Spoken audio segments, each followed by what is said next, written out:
Okay, John, thanks a lot. I think the point that you make about the difficulty of reforming these institutions is the crucial one.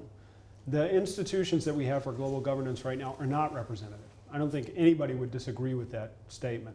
And yet making them representative reveals a complexity that we had significantly underestimated in the past.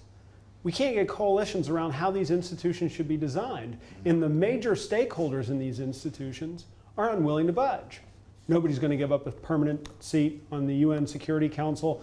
Nobody's that eager to give up their voting weights in the IMF.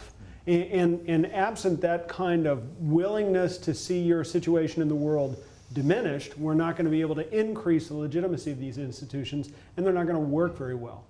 I'll give you one parting thought. My colleague Michael Mandelbaum describes global leadership as the provision of public goods. He says that what you have to do is you have to be sort of like what Charles Kindleberger described as a hegemon. You have to be able to pay for things that other people aren't going to be willing to pay for.